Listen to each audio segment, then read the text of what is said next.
Prelims इतने बार देने के बाद मेरे को ये समझ में आ गया कि स्टैटिक पोर्शन बहुत इंपॉर्टेंट है प्रीलिम्स का। लोग बोलते हैं कि current affairs current affairs current affairs, but जिनका स्टैटिक स्ट्रांग है वो उनका क्लियर हो जाता है। ये तो जो आपके बुक्स है ना, लक्ष्मीकांत का क्लैरिटी होना कि लक्ष्मीकांत के क्वेश्चंस गलत मत करो वहां जाके, कि हाँ वो उसके सवाल गलत करो। ठीक है, एक आध तो गलत होंगे ही, बट अब ऐसा नहीं कि लक्ष्मीकांत के पढ़ 5 सकते सवाल हैं। गलती देखिए कर रहे ये तो फिर दिक्कत एनसीईआरटीज हैं, होगी क्लियर करने में। ये देखिए मैं आपको दिखा देता हूँ थोड़ा। हो जाता है ये ये। नई एनसीईआरटीज है, तो और जो भी हैं आपके बुक्स है एनसीईआरटीज इसी प्रकार की हिस्ट्री, जो मॉडर्न हिस्ट्री क्लास के लिए 6 की और स्पेक्ट्रम। 12th की आती हैं। उसके अलावा जो मैडम ने बताया एंशियंट मिडाइवल की, ये तमिलनाडु बोर्ड की एनसीईआरटी है। ये आपको पीडीएफ के फॉर्मेट में मिल जाएंगी ऑनलाइन। हालांकि ये मार्केट में तो आपको नहीं मिलेगी, या फिर आप मुखर्जी नगर में रहते हैं तो ये आपको प्रिंटेड फॉर्मेट में भी मिल जाएंगी।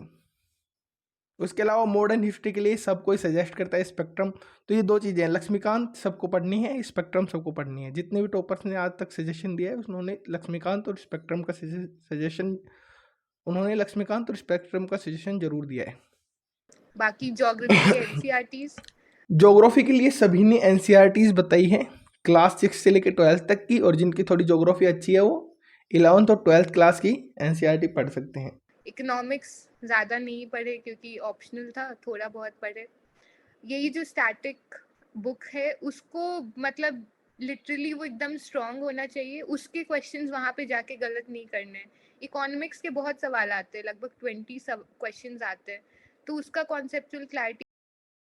टेस्ट सीरीज भी मैंने लगाई थी क्योंकि डर भी तो हटाना है ना। थोड़ी पहले वहाँ जाएंगे और एकदम यूपीएससी का पेपर ही सीधे देंगे। तो प्रीवियस मैंने तो बहुत सारे 30-40 टेस्ट लगाई थी पहले अटेम्प्ट में, दूसरे में थोड़ी कम की, और तीसरे में तो ये 2 टेस्ट लगा के गए क्योंकि टाइम ही नहीं था रिजल्ट्स के बाद। तो ये इवेंचुअली ऐसा हुआ, बट टेस्ट लगाना है, पहले स्टैटिक करना है।